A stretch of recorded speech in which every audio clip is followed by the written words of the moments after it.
Pessoal, eu quero falar de 5 coisas do porquê essa primeira turma não tem competência para julgar o ex-presidente Jair Bolsonaro. Bora conferir esse vídeo até o final, mas antes eu convido você a deixar aquele like, curte, comenta, compartilha, inscreva-se no canal e bora assistir esse conteúdo. A primeira coisa do porquê essa primeira turma não tem a mínima competência para julgar o ex-presidente é que a competência constitucional é questionável. A Constituição Federal determina que o plenário do STF é que deve julgar o presidente da República em processos criminais comuns.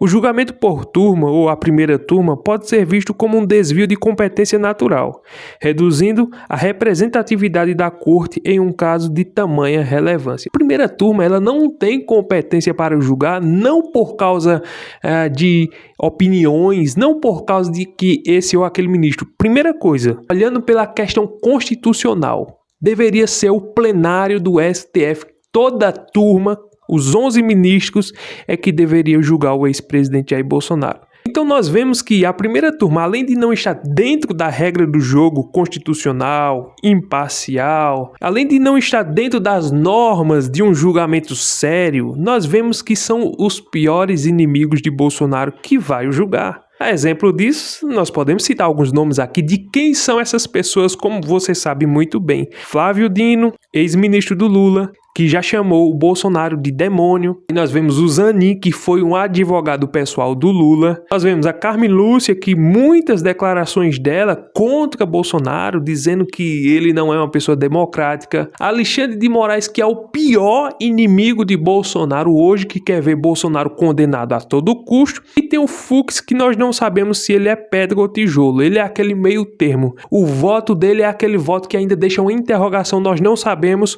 qual vai ser a condução do seu voto e o que ele vai dizer, determinar. Então nós vemos o Fux até agora como uma pessoa que nem é quente nem é frio, é morno, se é que nós podemos dizer assim. Então essa primeira turma ela não tem competência, ela não tem uma relevância, ela não está vendo aos olhos de muitos juristas, de advogados, pessoas imparciais que estão olhando para esse julgamento. Muitas pessoas não estão vendo isso como um julgamento sério, como um julgamento de fato que vai reinar a lei, a Constituição, que vai reinar a imparcialidade. Então a primeira coisa, está errado porque a primeira turma, além de ser os piores inimigos, é uma turma ao invés de ser todo o plenário do STF. Porque é um caso de muita relevância, é um ex-presidente da República. Ou seja, isso deveria ter muito mais transparência e deveríamos ouvir todos os juízes que vão julgar ele. E não apenas os seus inimigos. Porque ouvir o que dos inimigos? Críticas? Não, nós temos que ouvir todos os que foram indicados, que não foram, Nunes Marques, André Mendonça, o Gilmar Mendes, que a gente já sabe qual é a posição, mas deveríamos ouvir também o Gilmar Mendes, deveríamos ouvir o Fachin. Então, essas pessoas que estão de fora, talvez elas poderiam ter opiniões e decisões divergentes. Mas, infelizmente, a primeira turma, o Brasil inteiro já sabe qual vai ser a determinação, o que eles vão dizer e como vai ser o voto deles. Nós sabemos que isso é um julgamento viciado e sabemos qual vai ser o final disso. Então, por esse motivo, eles não têm competência e a sua competência constitucional é questionável. A segunda coisa do porquê essa turma não tem competência para julgar o ex-presidente Jair Bolsonaro é pelo fato da sua imparcialidade. E veja só, isso não é questão da direita, não é opiniões externas de pessoas que não gostam desses ministros, não é nada disso. As próprias decisões deles, as falas deles, o comportamento deles, a maneira como eles estão tratando o ex-presidente Jair Bolsonaro mostra a sua imparcialidade. Qualquer pessoa leiga, por mais que não conheça nada de justiça, de direito, vê claramente na decisão deles que eles são totalmente parciais. Alguns ministros da primeira turma já se manifestaram publicamente contra Bolsonaro em decisões anteriores ou declarações, o que gera suspeita de parcialidade. Isso fere o princípio do juízo natural imparcial previsto no Estado Democrático de Direito. Então veja só, quantas declarações desses ministros, quantas declarações de Flávio Dino. O Flávio Dino é interessante porque ele disse que quando ele era ministro e estava sendo sabatinado para o Supremo Tribunal Federal, ele disse que lá dentro do Supremo Tribunal Federal é uma coisa diferente, aqui fora eu sou outra coisa, aqui fora eu sou político, aqui fora eu dou minha opinião, aqui fora eu tenho meus adversários, mas quando eu colocar a toga nas costas, eu vou tomar minhas decisões baseadas na lei. Você acredita nisso? Ninguém acredita nisso. Nós sabemos que as decisões de Flávio Dino, claramente, ele não precisa nem votar. Nós poderemos dar até o veredito por ele, porque nós sabemos qual é a intenção do voto dele. Então nós vemos claramente que é só uma capa, é uma máscara, é uma farsa. Esse julgamento que diz, não, a tentativa de golpe de Estado, se tivesse concluído, que golpe o quê? Eles não têm prova. Cadê as câmeras?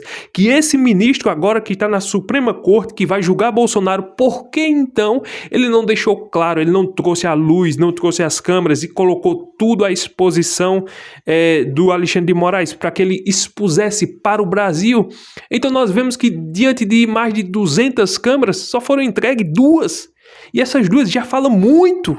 Essas 2 já mostram muito de que houve um arruaço, houve uma baderna e que o ex-ministro Lula, do gabinete institucional, deixou que a baderna acontecesse. Enquanto isso, nós vemos a parcialidade nisso também, de que ele está na sua casa, o G. Dias está na sua casa, não está cumprindo pena, a Polícia Federal não foi buscar ele, não está preso, não está respondendo. Então é inacreditável. Como nós vamos então acreditar em uma imparcialidade de juízes que estão buscando pessoas específicas e não estão julgando todo mundo? Então é questionável esse julgamento dessa primeira turma. A terceira coisa é o caráter político do julgamento. Vejam só, um ex-presidente da República não é um réu comum.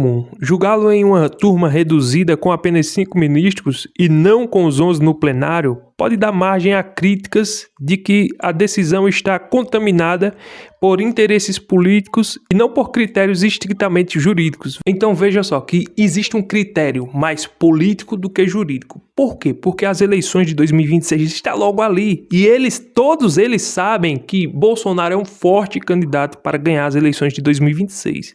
Mas eles querem fazer esse julgamento o mais rápido possível para colocar ele em uma prisão, deixando ele inelegível, para que ele não tenha a mínima condição nem de disputar, nem de apoiar um candidato do seu espectro político. Esse é o fato e essa é a realidade. Porque nós vemos que existem muitos julgamentos, muitas coisas que estão lá dentro do Supremo Tribunal Federal travadas, engavetadas, que não andam. Processos de 10, 15, 20 anos que os juízes não estão nem apressados para julgar. E vejam só que o processo de Bolsonaro, ele agiu com uma rapidez tão grande, da mesma forma como foi com Lula. No instante julgaram ele, libertaram ele, deram os direitos políticos a ele, disseram que o Lula não tinha mais nada que responder, só faltaram dizer que ele era inocente. Então veja só, existe um viés político dentro do judiciário, infelizmente essa é a triste realidade. Por isso que muitos não acreditam na imparcialidade desse Supremo Tribunal Federal. Então, essa terceira característica mostra claramente que diante do Brasil e diante dos olhos dos juristas do mundo inteiro,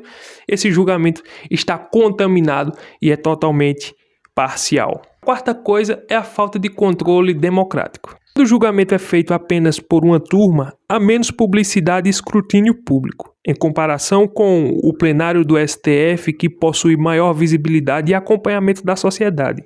Isso diminui a transparência de decisões que afeta diretamente a democracia e a instabilidade do país. Aí eu te pergunto, você está vendo transparência nesse julgamento? Você está vendo um critério e um rigor para que a mídia toda coloque isso diante da sociedade com clareza? Claro que não. Houve uma decisão de Alexandre de Moraes em um momento em que trouxeram o advogado do Braga Neto para fazer uma acariação com o ex-ajudante de ordem de Bolsonaro, e Alexandre de Moraes determinou que não poderia ser filmado, não poderia ser gravado de forma nenhuma. Ou seja, foi uma acariação oculta. A mídia não soube o que aconteceu e somente o Braga Neto e o ex-ajudante de ordens de Jair Bolsonaro estava ali, um fazendo pergunta para o outro. Então, como dizer que há transparência nisso? Então, nós vemos que isso é um julgamento totalmente contaminado. O presidente do Senado está vendo tudo o que está acontecendo diante dos seus olhos, mas mesmo assim não faz nada. Eu não sei qual é o acordo que o Alcolumbre tem com o Alexandre de Moraes, com essa primeira turma. Eu não sei porque ele está com o rabo preso, não tem moral, não tem capacidade. Eu não sei como ele luta com a sua consciência e deixa isso para lá como se tivesse tudo dentro da normalidade. É inacreditável.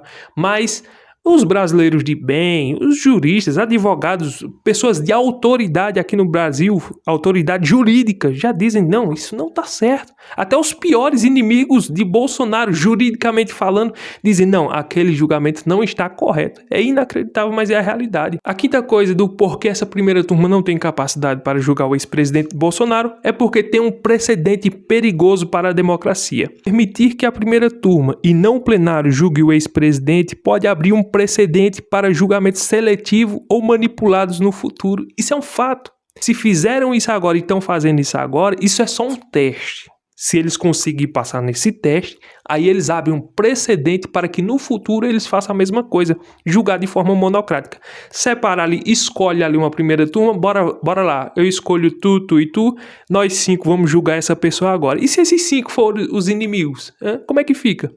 Aí esse negócio de primeira turma é ruim também porque eles podem fazer primeira turma em outros julgamentos, em outros casos. Suponhamos que eles vão julgar um outro ex-presidente agora, o Lula. Aí faz uma primeira turma para dizer, vamos ver se ele é inocente ou culpado. Aí pega os 5 aliados, os 5 juízes que têm mais afeto com o presidente. Você acha que esse julgamento vai dar no quê? Claro, vai dar uma absolvição, todo mundo de forma plena vai dizer, não, nós confirmamos que você é inocente. Então, esse negócio de primeira turma, diante da sociedade, diante do juízo comum, isso não é bom para a democracia nem para o Brasil. Então, essa é a minha opinião, era isso que eu queria trazer nesse vídeo.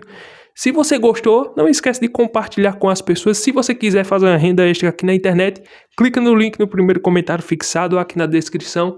Eu vou deixar uma aula totalmente gratuita lá, te ensinando a fazer renda aqui na internet, te ensinando a fazer dinheiro, ganhar dinheiro, viver da internet. Se você tiver mais interesse, clica no link no primeiro comentário fixado ou aqui na descrição e assista a aula que tem lá, que é totalmente gratuita. Até o próximo vídeo, se Deus permitir.